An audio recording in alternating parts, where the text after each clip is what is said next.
Assalamualaikum warahmatullahi wabarakatuh. Alhamdulillah. Wassalatu wassalamu ala rasulillah. Segala puji dan puja kehadirat Allah subhanahu wa ta'ala. Berikan salawat dan taslim kepada Nabi besar Muhammad sallallahu ala alihi wa sahbihi wasallam. Selamat bergabung lagi teman-teman sekalian di medsos kita, di Khalid Basalam Official, baik di Facebook, di Instagram, di YouTube, dan juga teman-teman yang ada di Jerman yang sudah bergabung bersama kita semua insya Allah. Kita akan coba membahas mengejar Lailatul Qadar. Dan ini tentu ada alasan kenapa tema ini dipilih, karena memang kita sudah masuk di 10 terakhir Ramadan. Dan kita sudah melalui tadi malam ke-21. Sementara memang kalau kita mengumpulkan riwayat-riwayat hadis yang ada, menyebutkan tentang Lailatul Qadar itu terjadi di malam-malam ganjil di 10 terakhir Ramadan. Jadi semalam sudah lewat malam 21, akan ada insya Allah besok malam 23, lusahnya lagi setelah itu 2 hari, ya, ada malam 25, kemudian malam 27 dan malam 29. Walaupun pendapat yang setelah kami kumpulkan semua umumnya tulisan tentang masalah ini lebih kuat tertuju kepada malam 27 atau sering kali terjadi di malam 27, tapi bukan mustahil dia berputar di malam-malam ganjil tersebut. Baik teman-teman sekalian, surah yang sangat masyhur dalam Al-Quran perlu kita bacakan terlebih dahulu karena memang surah inilah yang menjadi sebab juga bahasannya. Surah Al-Qadr yang sangat masyhur, 5 ayat. A'udzu billahi minasyaitonir rajim. Bismillahirrahmanirrahim. Inna anzalnahu fi lailatul qadr. Sesungguhnya kami benar-benar telah menurunkan Al-Quran pada malam Qadr itu. Dan Qadr artinya kemuliaan. Sebagian ulama mengatakan kemuliaannya karena turunnya Al-Quran. Wa ma adraka ma lailatul qadr. Apakah kalian tahu apa itu malam kemuliaan? Lailatul Qadri khairun min alfi syahr. Malam kemuliaan itu lebih baik daripada 1000 bulan. Tanazzalul malaikatu warruhu fiha biidni rabbihim min kulli amr. Pada malam itu turunlah semua malaikat-malaikat dan juga dipimpin atau pemimpin mereka Ruh atau Jibril dengan izin Tuhan mereka untuk menyelesaikan semua perkara. Salamun hiya hatta matla'il fajr. Dan dia akan penuh dengan kesejahteraan malam itu sampai terbitnya fajar. Teman-teman sekalian, di sini kita bisa lihat dari ayat ini. Kita bahas dulu 5 ayat ini. Ada penyebutan atau keutamaan tentang Al-Quran. Jadi surah ini sebenarnya turun fokus menjelaskan tentang masalah Al-Quran. Karena pada malam itulah Allah subhanahu wa ta'ala menurunkan Al-Quran. Pertama kalinya turun Al-Quran. Dan karena itu dikatakan dia qadar, punya kemuliaan. Dan saking mulianya Al-Quran, sampai-sampai ini berjalan terus kemuliaannya sampai hari kiamat. Jadi setiap terjadi malam Al-Qadr, yang berputar di malam-malam ganjil dan mayoritas terjadi di malam 27 tadi saya katakan, maka itu terus sampai menjelang hari kiamat dianggap malam mulia. Makanya Allah memberikan kedudukan tersendiri malam itu sampai semua amal yang dikerjakan akan lebih baik daripada 1000 bulan. Kemudian saking meriahnya malam itu sampai para malaikat dan Jibril pun disuruh turun oleh Allah subhanahu wa ta'ala ke bumi untuk menyelesaikan semua perkara-perkara, menentukan takdir-takdir. Dan itu malam itu akan penuh dengan kesejahteraan. Maknanya tidak akan pernah ada syaitan yang bisa membuat kejahatan pada malam itu sampai pagi. Malam ini teman-teman sekalian yang sedang kita bahas adalah malam yang lebih baik daripada 1000 bulan. Kata Mujahid, seorang tabi'in yang masyhur, bahwa yang dimaksud lebih baik daripada 1000 bulan yaitu malam Lailatul Qadar lebih baik dari 1000 bulan dari sisi amalan-amalan soleh. Apakah itu puasa, sholat, dan itu lebih baik daripada kita mengerjakannya selama 1000 bulan berturut-turut. Dan juga beliau mengatakan bisa bermakna 1000 bulan lebih baik daripada malam selain Lailatul Qadar. Oleh karena itu teman-teman sekalian, kita sangat dianjurkan untuk mengerjakan banyak perbuatan di malam itu. Akan kita paparkan insya Allah di puncak bahasan kita tentang masalah amalan-amalan apa yang harus kita kerjakan. Tapi kita harus renungi dulu malam yang sedang kita bahas memang lebih baik daripada 1000 bulan. Maknanya, kalau teman-teman sempat mengucapkan Subhanallah pas Lailatul Qadar, dan saya perlu titik beratkan, kalau seandainya kita masih hidup insya Allah dan semoga Allah panjangkan umur kita, di 10 terakhir Ramadan ini berarti kita pasti melalui Lailatul Qadar.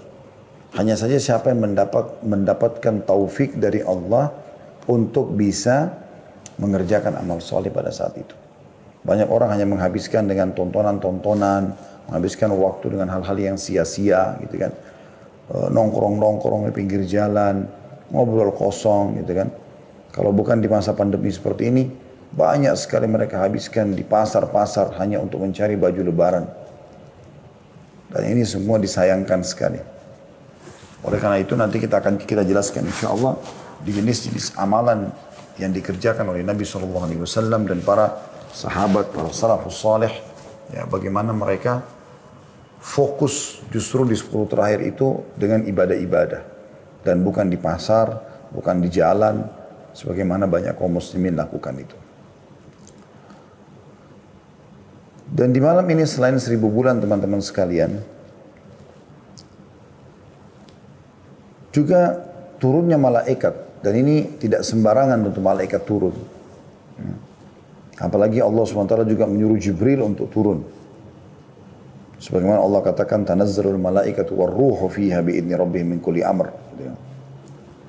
Malaikat turun ke muka bumi itu menandakan bahwa malam tersebut atau banyak keberkahannya dengan membawa rahmat dari Tuhannya.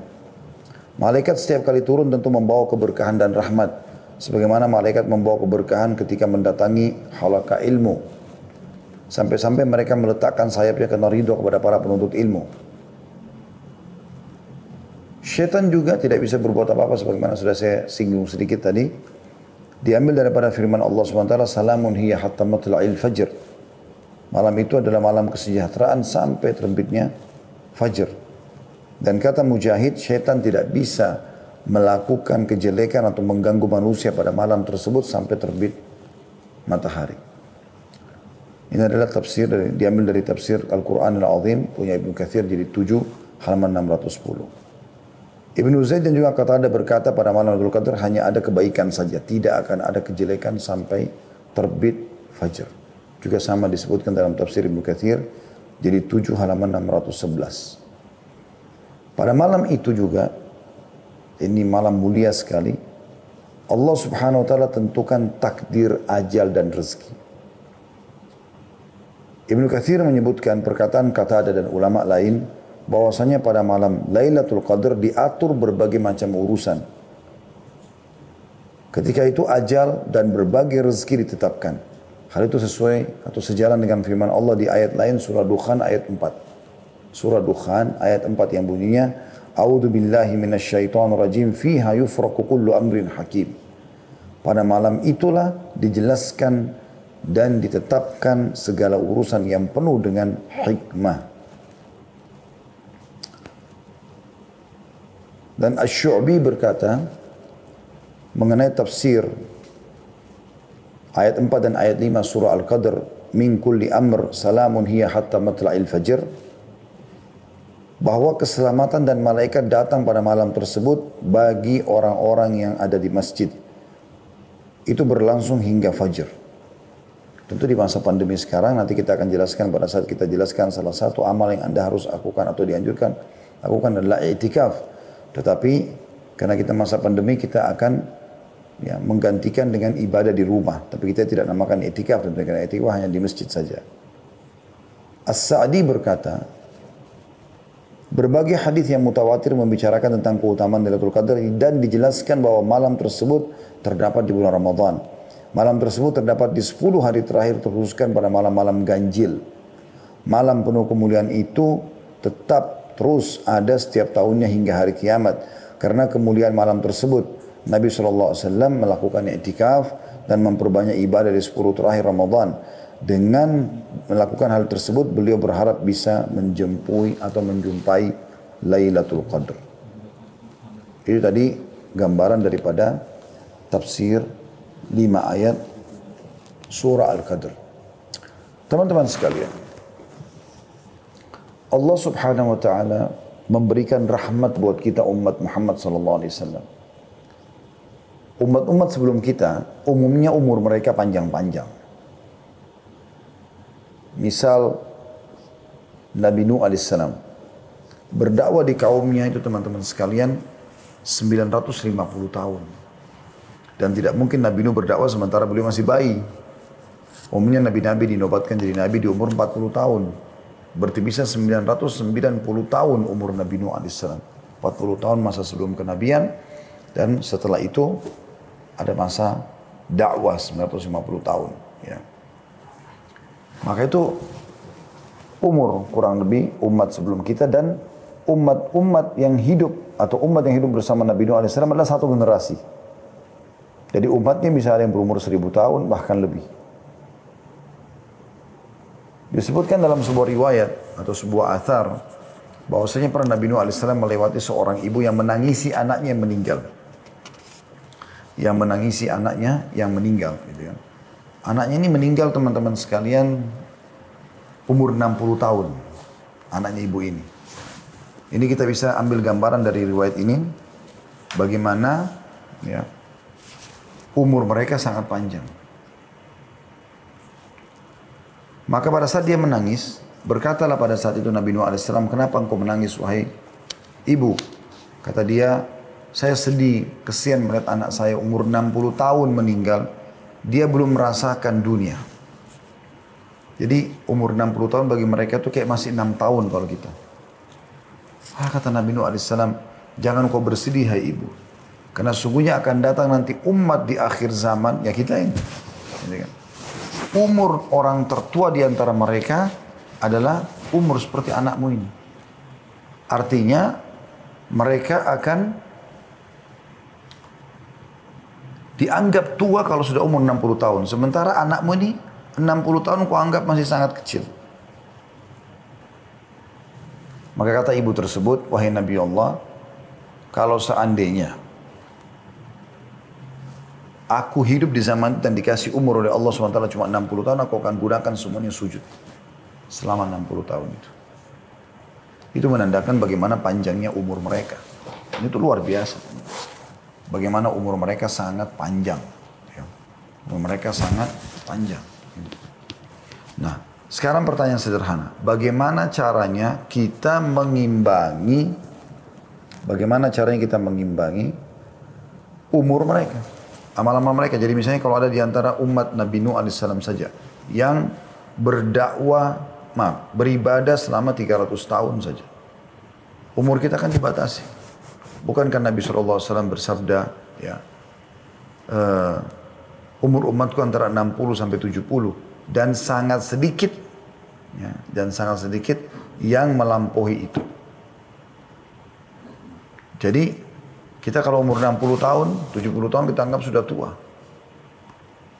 Nah sekarang bagaimana kita mengimbangi amal solehnya kaum Nabi Nuh? Allah Subhanahu wa taala mudahkan untuk umat ini agar kita mendapatkan ekstra pahala, tambahan lebih. Dengan adanya keutamaan yang diberikan di beberapa tempat kalau kita beribadah, kayak kasus kita ibadah di Masjid Haram Mekah 100.000 kali lipat pahala sholatnya, Masjid Nabawi 1000 misalnya. Ya. Dan juga adanya Lailatul Qadr. Dan makna teman-teman sekalian lebih baik daripada 1000 bulan, artinya 1000 bulan itu kalau kita hitung kurang lebih tepatnya 84 tahun plus 3 bulan. Artinya sama ibadah apapun yang kita kerjakan di waktu itu dengan 83 tahun plus 4 bulan. Contoh, Teman-teman mengatakan subhanallah. Pas Lailatul Qadar, pahalanya sama dengan subhanallah diucapkan selama 83, 4 bulan. Atau 1000 bulan. Dia mengatakan astagfirullah sama dengan astagfirullah selama 1000 bulan. Dia sedekah, ya, misalnya dengan sebagian hartanya. Maka dia sama dengan bersedekah misalnya 1 juta rupiah. Sama dengan dia bersedekah 1 juta rupiah itu selama 83 tahun plus 4 bulan. Dia membuka puasakan orang. Dia bakti sama orang tua. Dia jenguk orang sakit. Apa saja. Dia membantu orang susah. Menghilangkan kesedihannya. Misalnya menghiburnya. Dan segala macam hal yang dia kerjakan. Kalau di Lailatul Qadar. Maka semuanya tentu akan dilipat gandakan. Sama dengan 1000 bulan. Anda bisa bayangkan itu. Sebagian ulama mengatakan. Malam itu mulai diambil atau terhitung dari awal malam datang. Yaitu habis maghrib. Karena sudah mulai gelap. Biasanya orang sudah membahasakan malam. Begitu juga sampai dia pagi hari. Berarti memang betul-betul sampai subuh. Gitu kan. Dan itu waktu yang sangat lama. Berarti Anda insya Allah biidznillah kita berharap pada saat membuka puasakan orang, berarti Anda sudah dapat pahala itu. Insya Allah kita berharap itu. Anda kalau ya membaca Al-Quran, berzikir, bersedekah, apa saja amal yang kita kerjakan, lebih baik daripada 1000 bulan. Dan ini luar biasa. Dia hanya terjadi setahun sekali. Baik, Ustaz, apakah saya boleh kalau begitu fokus ibadah di malam-malam ganjilnya saja? Jawaban kami tidak tentunya. Kenapa tidak, Ustaz? Kan malam Lailatul Qadar hanya terjadi di malam-malam ganjil.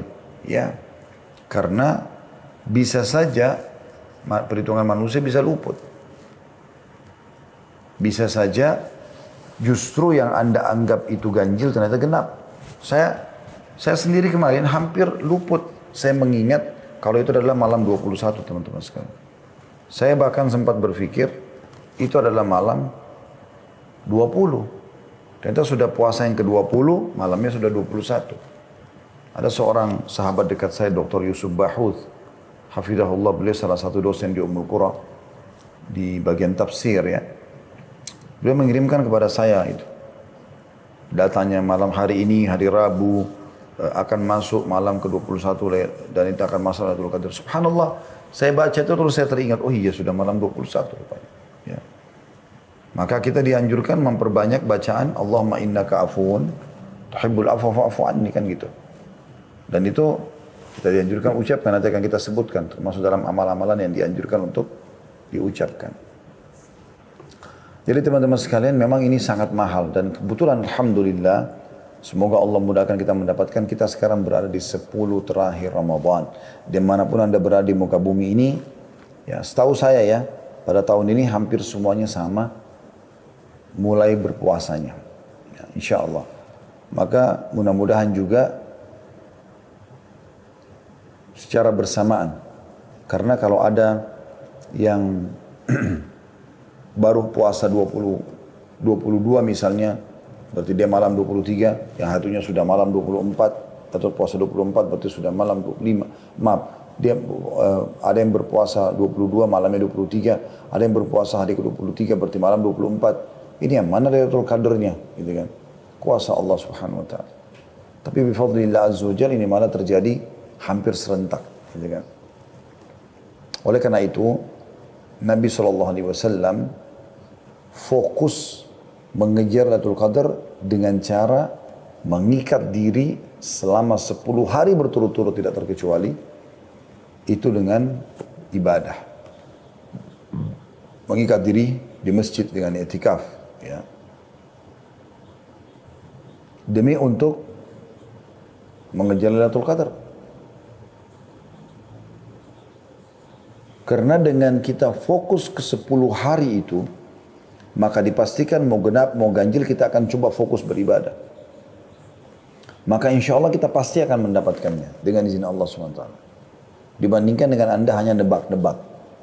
Ya, saya pernah ada di satu kota dan ternyata subhanallah di kota itu tiba-tiba saja saya lihat di habis sholat tarawih di malam 27, orang-orang pada bagi-bagi makanan segala macam gitu. Lalu mereka mengatakan sudah Lailatul Qadar. Padahal mungkin sebelumnya mereka malas beribadah. Mudah-mudahan kita berharap Allah karunia kepada mereka, tapi masalahnya adalah bisa saja luput dari mereka. Mungkin di malam 23 terjadi, mungkin di malam 25. Kan begitu. Jadi harusnya kita fokus 10 hari tersebut. Baik, kita akan masuk teman-teman lebih dalam tentang amalan-amalan apa yang dikerjakan pada saat Lailatul Qadar. Ini penting sekali ya. Yang paling ditekankan sekali adalah Anda sholat malam. Apakah itu tarawih atau Anda kerjakan tahajudnya. Apa bedanya Ustaz tarawih sama tahajud? Beda. Dari sisi istilah dan juga waktunya. Tarawih santai, dimulai dari setelah Ba'diyah Isya sampai Masya Allah terserah kita mau selesaikan jam berapa, tergantung kadar ayat yang kita baca.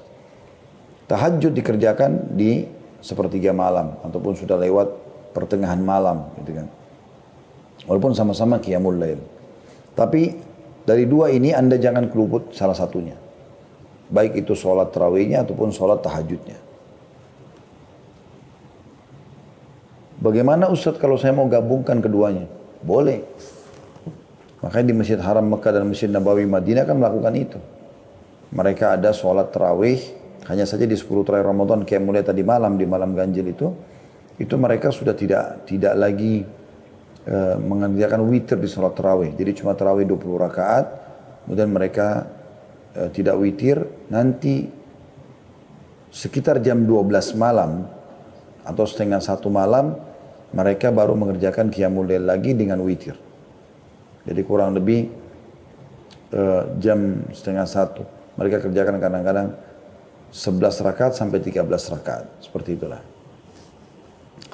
Dan ini teman-teman kalau mau dapat keutamaannya, terutama dengan pembersihan dosa-dosa seluruhnya tidak terkecuali, Anda harus penuhi syaratnya 2. Sabda Nabi SAW yang masyhur dalam hadits Bukhari Muslim, Man qama Ramadhana imanan wa ihtisaba ghufira lahu ma taqaddama min dhanbi.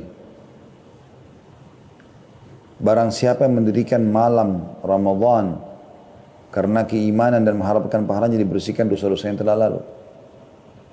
Dan di Lailatul Qadar lebih ditekankan lagi karena kata Nabi SAW, Man qama Lailatul Qadri imanan wa ihtisaba ghufira lahu ma taqaddama min dhanbi. Barang siapa yang bangun di malam Lailatul Qadar karena keimanan dan mengharap pahalanya, maka dosanya yang lalu akan diampuni.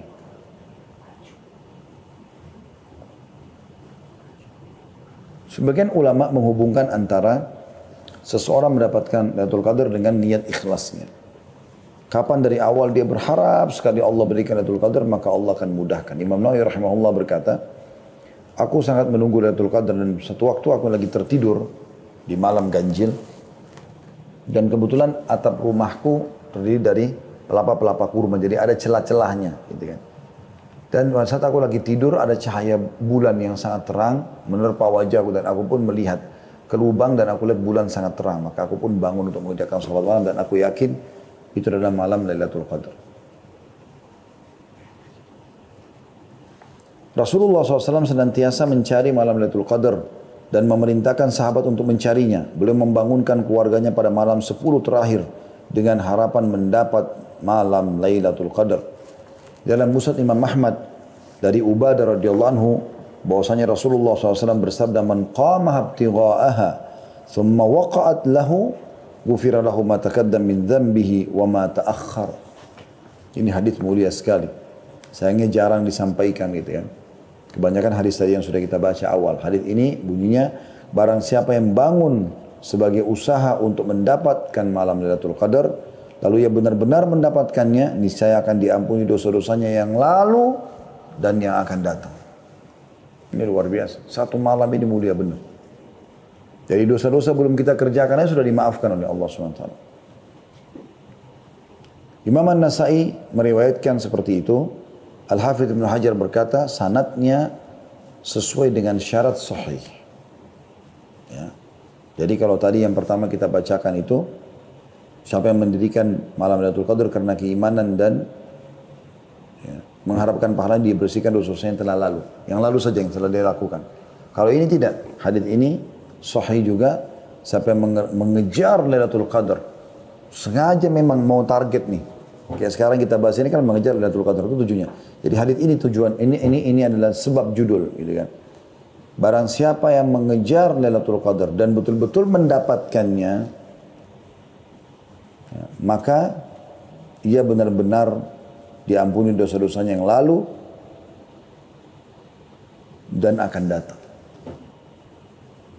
Telah dinukil dari kaum salaf, dari kalangan sahabat dan tabi'in bahwasanya mereka mandi dan memakai minyak wangi pada 10 malam terakhir untuk mencari malam Lailatul Qadar. Malam yang telah dimuliakan dan diangkat derajatnya oleh Allah SWT. Jadi mereka bahkan sampai pada tingkat mengemas malam itu dengan baik, pakai baju yang paling bagus, baju baru, minyak wangi terbaik hanya untuk menyambut Lailatul Qadar. Supaya mereka menghadap kepada Allah SWT dalam kondisi sempurna. Seperti itulah. Jadi orang-orang yang suka nyanyiakan waktunya, umurnya, kejar apa yang terluput dalam hidupmu dengan Lailatul Qadar. Ya. Sebab malam ini adalah pengganti umur. Belum tentu umur kita sampai 1000 bulan. Dan insya Allah mudah-mudahan lebih dari itu. Tetapi permasalahannya, banyak orang yang tidak sampai ke situ. Memang umurnya sudah dipatok oleh Nabi SAW antara 60 sampai 70. Adapun lebih sangat sedikit. Maka dia seperti pengganti umur kita semuanya dengan beramal saleh pada saat itu. Taubat pun seperti taubat 1000 bulan.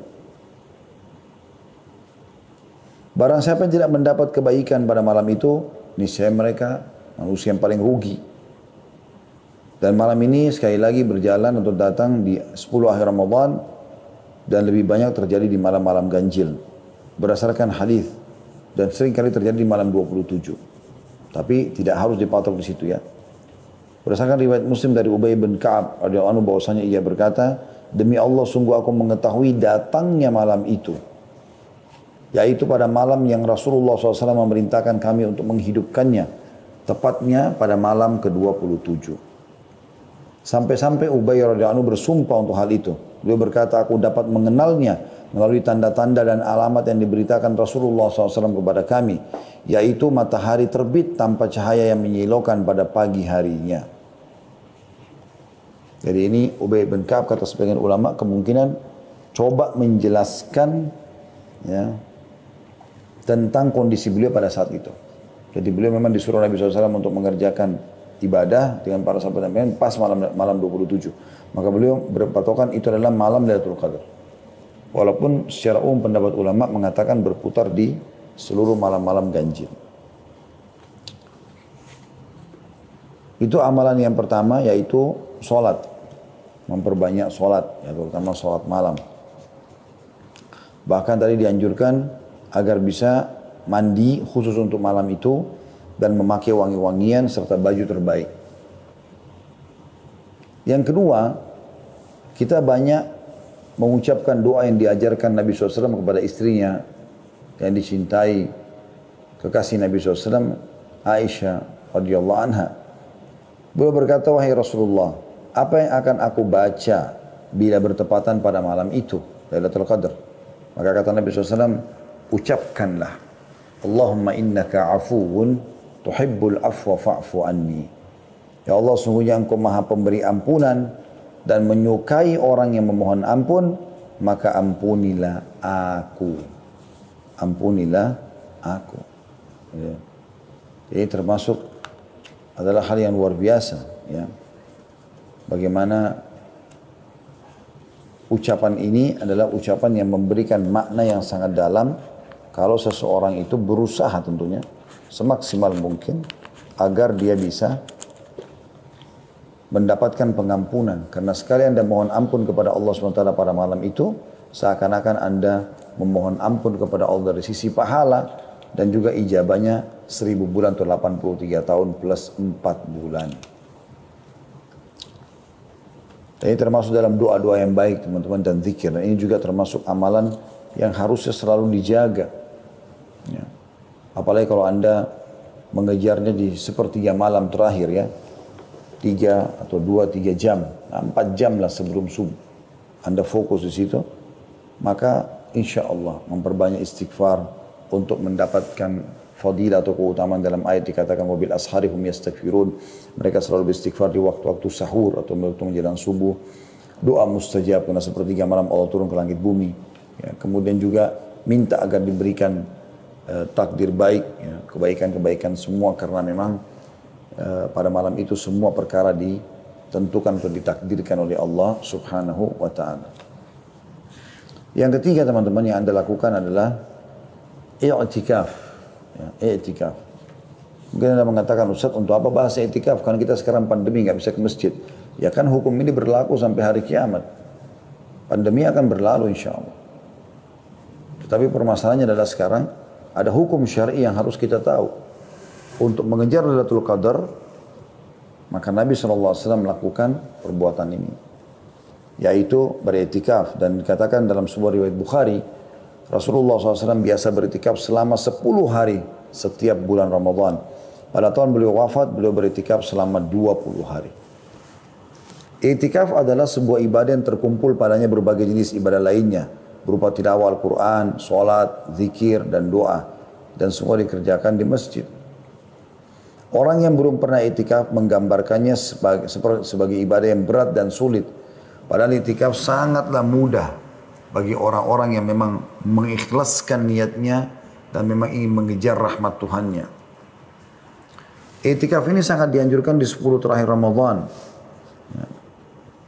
Bagi laki-laki dan bagi perempuan, ya, ditekankan untuk menghindari, tapi dibolehkan hukumnya.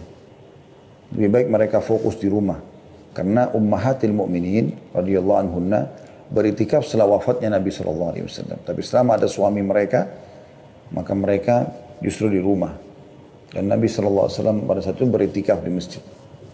Dan beliau selalu lakukan iktikaf ini 10 hari terakhir di akhir Ramadan untuk mengejar Lailatul Qadar. Dan di tahun terakhir beliau hidup, beliau kerjakan selama 20 hari. Iktikaf sendiri dari segi etimologi adalah menetapi sesuatu dan mengikat diri kepadanya. Sementara secara terminologi adalah menetapi masjid dan berdiri di dalamnya dengan niat mendekatkan diri kepada Allah SWT. Berarti dari definisi ini rumah nggak masuk. Ya. Rumah nggak bisa kita katakan saya beriktikaf di rumah, kan sekarang pandemi nggak bisa.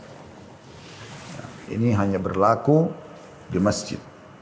Tetapi insya Allah bila Anda memang sudah biasa melakukannya, sebagaimana hadis Nabi SAW yang sudah masyhur, atau kama qala Nabi SAW, siapa yang terbiasa mengerjakan sebuah ibadah, maka akan dicatatkan baginya pahala lengkap pada saat dia punya uzur. Jadi insya Allah Anda akan diberikan pahala iktikaf walaupun Anda tidak beriktikaf di tahun ini, ya.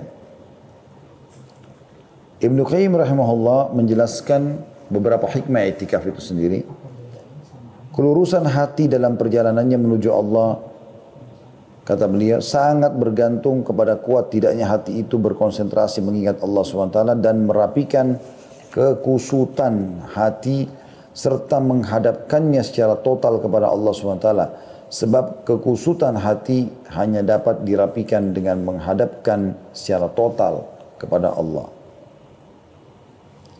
Perlu diketahui bahwasanya makan dan minum yang berlebihan, kepenatan jiwa dalam berinteraksi sosial, terlalu banyak berbicara dan tidak tidur akan menambah kekusutan hati. Maksudnya kurang tidur, ya. Bahkan dapat mencerai-beraikannya dan menghambat perjalanan menuju Allah SWT atau melemahkan langkahnya. Maka konsekuensi rahmat Allah yang maha perkasa lagi maha pengasih terhadap hamba-hambanya, Allah SWT mensyariatkan ibadah puasa atas mereka untuk menghilangkan kebiasaan makan dan minum secara berlebihan, ya, serta membersihkan hati dari noda-noda syahwat dan menghalangi perjalanan menuju Allah Subhanahu wa taala. Iktikaf hanya akan membersihkan hati dan akan membuat kita terpaut dan terikat dengan rumah Allah yang biasanya sangat jarang didatangi. Allah Subhanahu wa taala menyebutkan tentang i'tikaf dalam surah Al-Baqarah ayat 125 yang bunyinya A'udzu billahi minasyaitonir rajim an tahhira baitiya lit-ta'ifin wal 'akifin war ruk'is sujud. Bersihkanlah rumahku. Allah SWT berfirman kepada Ibrahim dan Ismail alaihi wassalam, bersihkanlah rumahku, Ka'bah, untuk orang-orang yang tawaf, yang i'tikaf, mengikat diri di masjid, yang ruku dan juga yang sujud. Dan dalam sebuah hadis yang diriwayatkan Imam Bukhari, Abu Hurairah berkata, radhiyallahu anhu, Rasulullah SAW biasa beritikaf selama 10 hari pada setiap bulan Ramadan. Jadi masuk mulai dari puasa 19 berarti malam 20, terus sampai subuh Idul Fitri. Makanya dianjurkan juga oleh para ulama agar melakukan i'tikaf di masjid yang jami', yang ada Jumatnya, ada sholat idnya. Ya. Tapi kalau Anda cuma bisa melakukannya hanya sampai malam lebaran, atau Anda cuma bisa melakukannya beberapa hari saja, ya, maka itu juga masuk dalam istilah i'tikaf, tapi tentu beda kadar pahalanya. Dan di tahun atau pada tahun di mana beliau wafat, maka beliau beritikaf selama 20 hari. Aisyah juga berkata radhiyallahu anha, Rasulullah SAW biasa beritikaf pada setiap bulan Ramadan. Manakala selesai sholat subuh, beliau segera memasuki tempat i'tikafnya. Ya. Hadis ini riwayat Bukhari Muslim. Disebutkan juga dalam riwayat lain hingga beliau juga beritikaf pada 10 terakhir bulan Syawal. Diriwayatkan oleh Bukhari Muslim. Riwayat ini memberikan penjelasan kepada kita sebenarnya i'tikaf boleh juga dikerjakan walaupun bukan di bulan Ramadan. Karena Nabi SAW pernah kerjakan juga di bulan Syawal sebagaimana riwayat Bukhari Muslim. Tapi yang diprioritaskan adalah di 10 terakhir Ramadan karena mengejar Lailatul Qadar tadi.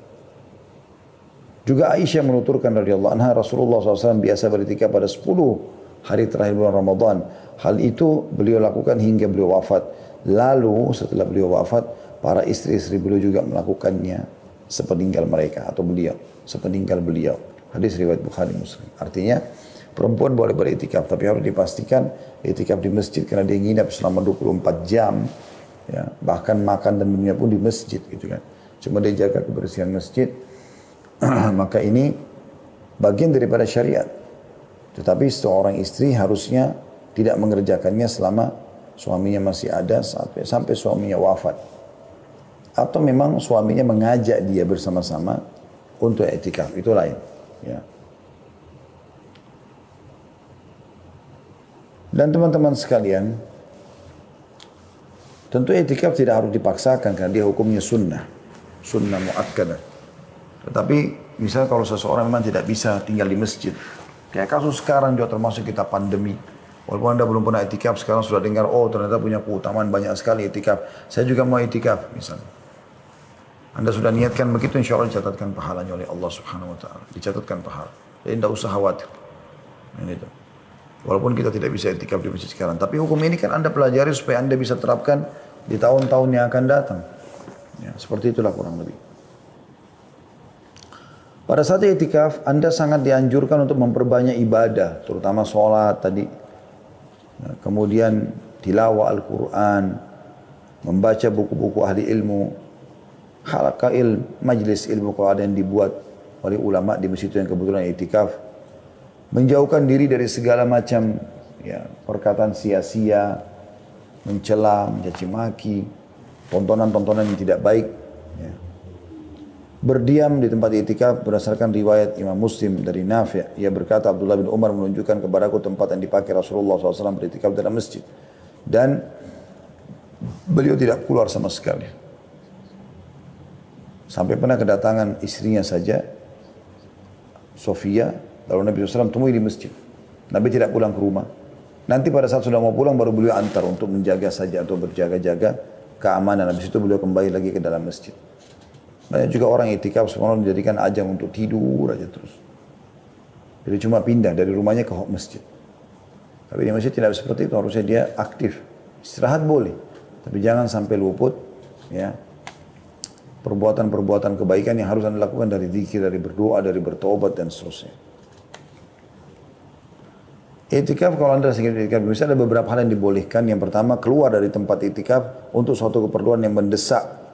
Berdasarkan hadis sahih dari Aisyah radhiyallahu anha, ia berkata, tuntunan bagi orang yang i'tikaf untuk tidak menjenguk orang sakit, tidak menghadiri penyelenggaraan jenazah, tidak menyentuh dan mendekati para istri, tidak keluar dari tempat i'tikaf kecuali untuk suatu keperluan mendesak. hadis riwayat Abu Daud dan dikatakan oleh Ibnu Hajar para perawinya tidak bermasalah.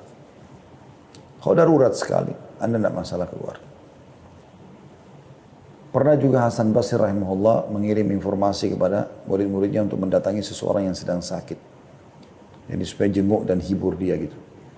Rupanya ada satu muridnya, kalau tidak salah namanya lupa juga, nama muridnya Hasan Basri ini. Di masjid, dia juga orang soleh. Hasan Basri titip supaya pergi jemput juga orang itu di masjid. Waktu mau dijemput, rupanya mereka bilang gitu. Atau dia bilang sama teman-temannya, saya lagi itikaf, nggak mungkin saya tinggalkan, kalian aja yang pergi. Lalu Hasan Basri dengar, lalu dia bilang, sampaikan kepada orang itu. Kalau menyelesaikan hajat seorang muslim lebih baik daripada sekian amal soleh yang kau kerjakan. Termasuk itikaf itu, maka dia pun keluar untuk memenuhi hajat saudaranya. Jadi ada yang berkata, mendesak dia untuk mengejar juga pahala itu pun dia tidak berlama-lama, dia balik lagi. Boleh makan, boleh minum, dan tidur dalam masjid dengan menjaga kebersihan tentunya. Itu yang kedua. Yang ketiga, berbicara yang dibolehkan dengan orang lain untuk suatu keperluan, ngobrol-ngobrol tentang masa depan, tentang sesuatu, ya, diskusi. Selama bukan hal yang haram. Yang keempat, merapikan rambut, memotong kuku, membersihkan badan, mandi, kamar mandi boleh, pakai sabun, sampo segala macam. Mengenakan pakaian bagus dan memakai minyak wangi. Berdasarkan hadits Aisyah radhiyallahu anha, ia berkata saat Rasulullah SAW sedang i'tikaf di dalam masjid, beliau mengeluarkan kepalanya dari sela-sela kamar. Kemudian aku mencuci kepala beliau. Dalam riwayat lain, kemudian aku merapikan rambut beliau. Hadis Bukhari Muslim. Jadi dulu rumah Nabi SAW, rumah Aisyah, yang Aisyah tempati rumah Nabi SAW tentunya, dengan masjid itu kayak satu tembok. Cuman ada pintu dan ada jendela, ya, di mana Nabi SAW bisa keluar masuk di situ. Maka waktu lagi i'tikaf, Nabi SAW sandar ke tembok itu, kemudian memasukkan kepalanya ke dalam rumah alaihissalatu wassalam. Lalu Aisyah mencuci rambut beliau, membersihkannya. Nah, riwayat lain menyisir rambutnya. Berarti kan memang tetap harus menjaga kebersihan, bukan berarti kita tinggal di masjid lalu tidak mandi, tidak bersihin badan, tidak ganti baju. Ya. Boleh juga kalau ada istri yang menjenguk, datang atau anak-anak diantar pulang.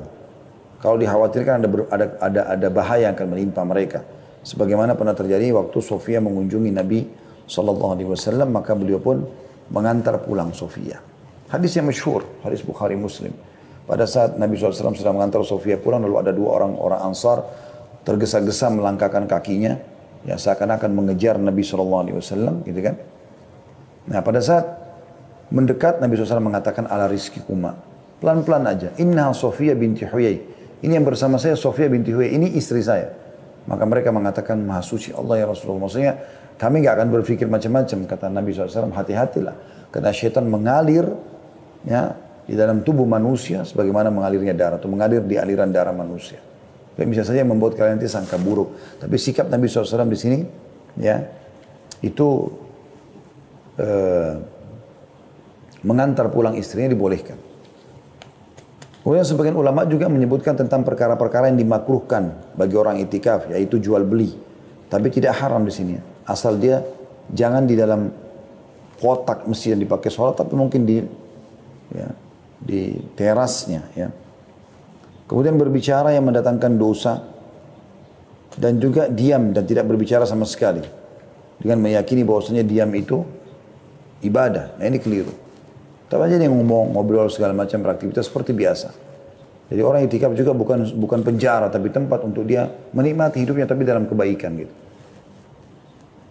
Nah ini tentu saya ambil dari buku Risalah Puasa Nabi Syekh Muhammad bin Shalih Al-Munajjid dan Syekh Abdullah Saleh, ya. Nah, ini buku ini saya bedah atau saya ambil khusus masalah itikafnya. Itu ada disebutkan di halaman 33 tentang masalah jual beli, ya, yang dianggap makruh di sini, ditulis oleh atau dinukil dari para ulama. Kemudian perkara-perkara yang membatalkan itikaf juga ada. Yang pertama, keluar dari masjid dengan sengaja tanpa keperluan, sekalipun hanya sekali, dianggap itikafnya batal. Kalau dia masuk lagi berarti dia kayak itikaf baru gitu. Yang kedua, bersetubuh. Kalau dia pulang ke rumahnya dia biologi sama istrinya, maka dianggap batal itikafnya. Yang ketiga, gila dan mabuk. Yang keempat, haid dan nifas bagi kaum wanita, kalaupun dia itikaf, disebabkan hilangnya syarat bersuci, maka dia harus keluar dari masjid. Yang kelima, murtad. Ya. ini berarti sudah tidak ada lagi i'tikaf bagi dia. Kalau waktu memasuki i'tikaf dan waktu keluar, bila seseorang memasuki masjid dan berniat untuk taqarrub ilallah atau mendekatkan diri kepada Allah Subhanahu wa taala, maka ia telah terhitung beritikaf hingga keluar dari masjid. Apabila ia meniatkan beritikaf pada 10 terakhir bulan Ramadan, hendaklah ia memasuki tempat i'tikaf sebelum matahari terbenam menjelang malam ke-21. Ya. Tadi saya keliru, saya luruskan. Tadi saya sempat bilang puasa ke-19 malam ke-20 ya. Tapi di sini disebutkan puasa ke-20 berarti malam ke-21 berarti kemarin ya. Dan meninggalkan tempat i'tikaf pada hari terakhir bulan Ramadan setelah matahari terbenam di malam lebarannya. Tapi ada juga yang mengatakan keluarnya di Idul Fitri itu lebih afdal. Jadi dia pagi hari habis subuh Idul Fitri atau sebelum subuh dia sudah mandi, dia sudah pakai baju bersih, subuh lalu dia tunggu sampai sholat Idul Fitri kemudian baru dia pulang. Ada beberapa catatan penting yang disebutkan oleh para ulama. Yang pertama, bagi yang membatalkan i'tikaf sunnah yang telah ia lakukan hendaklah menggantinya pada hari lain berdasarkan amalan Rasulullah SAW yang mengganti i'tikaf bulan Ramadan pada bulan Syawal, sebagaimana yang telah disebutkan pada hadits Aisyah baru lalu ya, atau baru tadi sudah disebutkan. Sementara bagi yang membatalkan nazar i'tikaf yang tengah dilakukannya, maka ia wajib menggantinya. Jadi kalau dia i'tikaf sunnah, maka sunnah juga dia menggantikan di bulan lain. Kalau itu adalah nazar, misalnya kalau saya sembuh penyakit saya mau ya i'tikaf di masjid 3 hari, maka ini dia harus melakukan. Kalau dia tidak bisa, dia masih sakit misalnya, maka dia wajib melakukan di hari lain. Tapi kalau sunnah, maka sunnah juga dikerjakan atau digantikan di hari lain. Itu yang pertama. Yang kedua, kaum wanita boleh beritikaf di dalam masjid jika terjaga dari fitnah dan diizinkan oleh suaminya jika bersuami ya, orang tuanya, ayahnya kalau belum menikah. Jika ia beritikaf tanpa izin suaminya, maka ia boleh diusir dari masjid tanpa ada perbedaan pendapat dalam masalah ini. Demikian dituturkan oleh An-Nawawi. Karena dia melanggar, dia nusyud, nggak boleh. Hukum-hukum yang berkaitan dengan i'tikaf bagi kaum lelaki juga berlaku bagi kaum wanita. Hanya saja i'tikaf kaum wanita otomatis batal jika mereka haid. Dan mereka boleh melanjutkannya jika sudah suci. Kalau masih pas 10 terakhir Ramadan ya. Dan hendaknya kaum wanita menirai tempat i'tikafnya dengan kemah dan memilih tempat yang tidak dipakai untuk sholat bagi kaum pria. Selanjutnya yang ketiga, barang siapa yang bernadar beritikaf di Masjidil Haram, Mekah, ia tidak boleh menunaikannya di masjid lain. Kalau misalnya dia nadar, dia yang mengatakan, saya kalau sembuh dari penyakit, saya mau i'tikaf 2 hari di Masjid Haram Mekah. Lalu sembuh betul, dia nggak boleh ganti masjid lain. Karena Masjid Haram lebih mulia daripada masjid yang lain, tidak bisa diganti. Jika ia bernadar beritikaf di Masjid Nabawi, ia wajib menunaikannya di Masjid Nabawi. Atau boleh di Masjidil Haram. Kenapa? Karena Masjid Haram lebih mulia daripada Masjid Nabawi. Maksudnya lebih banyak pahalanya. Jika ia bernadar beritikaf di Masjid Aqsa, maka ia boleh menunaikannya di salah satu dari 3 masjid. Masjid Haram Mekah, Masjid Nabawi atau Masjid Aqsa. Karena Masjid Aqsa keutamanya lebih di bawah lagi dari 2 masjid tadi. Sementara bagi yang bernadar beritikaf di selain 3 masjid tersebut dan tidak menentukan masjid tertentu, ia boleh menunaikannya di masjid mana saja. Tapi ini nazar ya. Karena nazar kan hukumnya wajib ditunaikan. Misalnya tadi saya kasih contoh, kalau saya sembuh penyakit, saya akan i'tikaf 2 hari di masjid ini dan itu. Misalnya. Sebab Allah SWT tidak menjadikan tempat tertentu untuk melakukan ibadah, dan juga semua masjid sama saja keutamanya kecuali 3 masjid tersebut. Jadi kalau misalnya kita mengatakan saja kalau saya sembuh, saya mau i'tikaf di masjid 3 hari. Dia tidak sebutkan masjidnya, maka di sini masjid manapun boleh dilakukan. Kata Syekh Muhammad di sini, wahai saudaraku, segeralah menghidupkan sunnah Nabi ini dan memasyarakatkannya di tengah-tengah keluarga, kerabat dekat, saudara-saudara dan teman-temanmu, serta di tengah masyarakatmu. Semoga Allah SWT menuliskan pahala bagimu dan pahala bagi orang-orang yang mengamalkannya. Dalam sebuah riwayat At-Tirmidzi dan dinyatakan hasan olehnya dari Kathir bin Abdullah, dari kakeknya bahwa Rasulullah SAW berkata kepada Bilal bin Harith, ketahuilah. Ia bertanya, wahai Rasulullah, apa yang harus ku ketahui? Rasulullah SAW bersabda, man ahya sunnatan min sunnati qad umitat ba'di kana lahu minal ajri mithla man amila biha ghaira an yunqasa min ujurihim syai'a. Barang siapa yang menghidupkan salah satu sunnahku yang telah diabaikan maka ia akan memperoleh pahala seperti orang yang mengerjakannya tanpa dikurangi dari pahala mereka sedikit pun. Di sisi lain, beberapa faedah yang dapat dipetik dari sunnah itikaf adalah pembinaan jiwa dan melatihnya dalam mengerjakan ketaatan. Hal ini sangat dibutuhkan oleh kaum muslimin, terutama secara khusus da'i. Tinggal 2 amal teman-teman sekalian, saya ringkaskan. Umroh. Umroh secara umum di bulan Ramadan besar sekali pahalanya. Karena kata Nabi SAW dalam hadis Bukhari Muslim, umratun fi Ramadan ta'dilu hajjah. Pahala umrah di bulan Ramadan sama dengan haji bersamaku. Atau sama dengan ibadah haji, maaf. Saya ulangi, pahala umrah di bulan Ramadan sama seperti haji. Dan dalam riwayat lain ditambah hajjatan ma'i. Sama seperti menunaikan haji bersamaku. Tentu sekarang subhanallah masa pandemi lagi ditutup ya.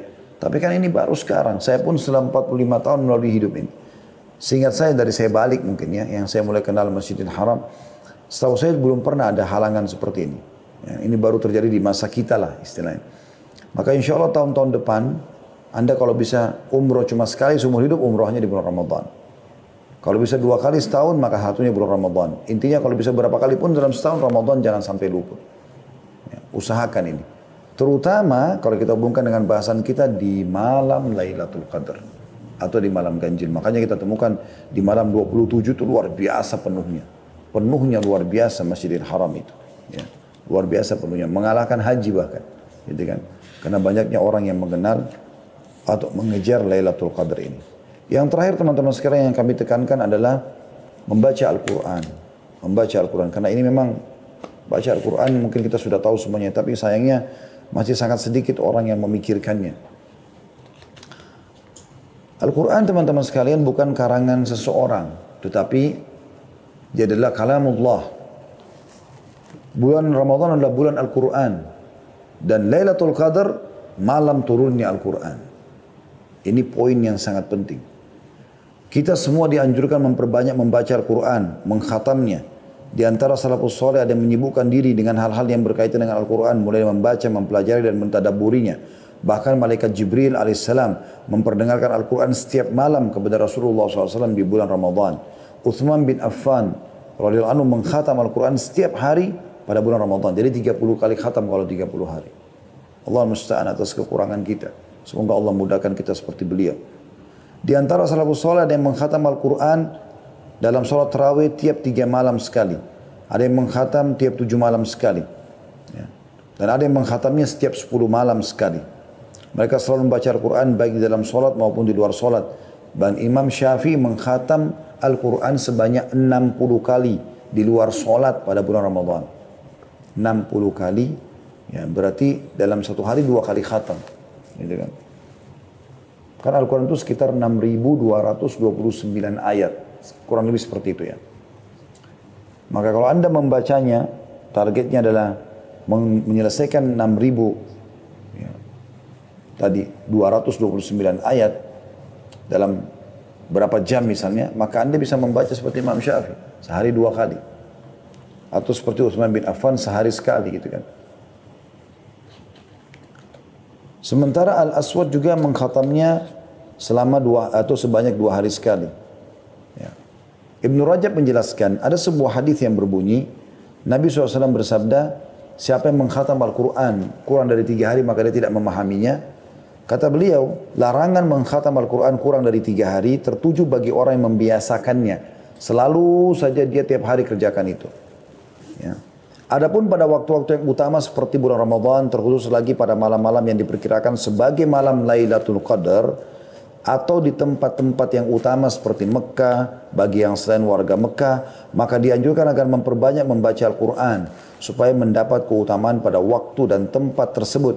Nah, ini pendapat Imam Ahmad, Ishaq, dan juga ulama-ulama lainnya. Nah, ini sangat ditekankan. Dalam membaca Al-Quran teman-teman dianjurkan untuk menangis. Anda tentu bisa menangis kalau Anda memahami maknanya. Makanya baca, sekarang Alhamdulillah di zaman kita aplikasi Al-Quran dengan terjemahannya gitu kan. Karena disebutkan dalam hadis ya, Bukhari bahwasanya Nabi SAW pernah berkata kepada Abdullah bin Mas'ud, "Anu bacakanlah Al-Quran untukku." Maka Abdullah bin Mas'ud mengatakan, "Ya Rasulullah, aku bacakan untuk Anda sementara ayat ini. Al-Quran turun kepada Anda." Kata Nabi SAW, "Aku ingin dengar dari orang lain." Maka Abdullah bin Mas'ud pun membaca surah An-Nisa. Sampai dia mengatakan dari awal An-Nisa sampai tiba di ayat 41 yang bunyinya a'udzubillahi minasyaitonir rajim. Fa kaifa idza ji'na min kulli ummatin bi syahidin wa ji'na bika 'ala haula'i syahida. Maka bagaimana hai Muhammad, ya, orang-orang kafir itu apabila kami mendatangkan seorang saksi dari tiap-tiap umat dan kami mendatangkan kamu hai Muhammad sebagai saksi atas mereka. Maka Nabi SAW mengatakan kepadaku, kata Abdullah bin Mas'ud, hasbuk, cukup sampai situ kau baca. Aku pun menoleh ke arah beliau, ternyata kedua mata beliau meneteskan air mata. Imam Al-Baihaqi meriwayatkan sebuah hadis dari Abu Hurairah radhiyallahu anhu, beliau berkata, tak kala turun firman Allah SWT dalam surah An-Najm ayat 59 sampai 60, A'udzu billahi minasyaitonir rajim, afa min hadzal hadithi ta'jabun wa tadhakuna wa la tabkun. Maka apakah kalian merasa heran terhadap pemberitaan ini? Tentang hari kiamat, tentang Allah Subhanahu wa taala, tentang surga dan neraka, tentang kematian, tentang alam barzah, tentang nabi-nabi sebelum kita dalam Al-Qur'an. Apakah kalian merasa heran dengan informasi itu? Dan kalian menertawakan dan tidak menangis? Ahlus Suffah, orang-orang yang hidup di belakang rumah Nabi SAW, Suffah itu bisa menampung kurang lebih 300 orang sahabat yang ingin belajar kepada Nabi SAW pada saat itu. Menangis hingga tetesan air mata membasahi pipi mereka pada saat membaca ayat ini. Ketika hal itu didengar oleh Rasulullah SAW, beliau tersentuh dan ikut menangis bersama mereka. Melihat hal itu kami pun menangis, kata para sahabat. Kemudian Rasulullah SAW bersabda, La yalijun nara man baka min khasyatillah. Tidak akan masuk neraka orang yang menangis karena takut kepada Allah. Mungkin teman-teman bilang, bagaimana caranya saya mau menangis? Ya, sementara saya belum pernah merasakan tangisan untuk Al-Quran atau membaca Al-Quran. Kata Nabi SAW, menangislah kalau kalian baca Quran, atau paksakan atau buatlah kalian menangis. Nah, beberapa ulama sebagai berikut teman-teman menyimpulkan bahwasanya Anda bisa menangis dengan cara yang paling alami, ya, natural sekali adalah Anda terus dekatkan diri kepada Allah Subhanahu wa taala, dan nanti dengan mendekatkan diri kepada Allah itu hati kita jadi lebih peka. Termasuk misalnya banyak yang membaca Al-Quran. Orang yang bisa menangis alami ini kalau dia sering baca Al-Quran, rutin khatam, ulangi lagi khatam, ulangi, apalagi ngerti artinya, maka mereka akan tersentuh. Anda biasa lihat kan bagaimana Imam Masjid Haram, Masjid Nabawi menangis pada saat mereka tilawahkan Al-Quran di bulan Ramadan seperti ini. Yang kedua adalah Anda mengerti artinya saja dengan mentadabburinya. Tapi ini memang Anda betul-betul ikhlas membacanya, maka Anda bisa menangis tentunya. Tapi kalau Anda cuma baca dengan seperti orang terburu-buru, kalau binas malikin nas sudahin nas musyar waswasil khannas, tidak jelas apa yang dibaca. Sementara kita disuruh warattilil Qur'ana tartila. Tartilkan Al-Quran itu pelan-pelan. Qul a'udzu birabbin nas, berhenti. Malikin nas, berhenti. Ilahin nas, berhenti. Seperti itulah kita berikan haknya semua. Semoga teman-teman sekalian kita termasuk orang yang diberikan taufiknya untuk bisa mendapatkan Lailatul Qadar. Baik, maaf teman-teman, di Jerman saya tidak bisa lanjutkan karena tinggal 4 menit lagi kita berbuka puasa di Jakarta. Teman-teman juga yang mengikuti live kita akan berbuka puasa, saya pun begitu, kita akan siap-siap dengan tim insya Allah. Jadi untuk itu saya mengundurkan diri dan saya berterima kasih kepada seluruh teman-teman yang sudah partisipasi. Insya Allah kita akan ketemu lagi di acara kita nanti malam. Anda bertanya, kami menjawab kurang lebih jam 20.00. Begitu saja teman-teman sekalian. Subhanakallahumma bihamdika asyhadu an la ilaha illa anta astaghfiruka wa atubu ilaik. Wassalamualaikum warahmatullahi wabarakatuh.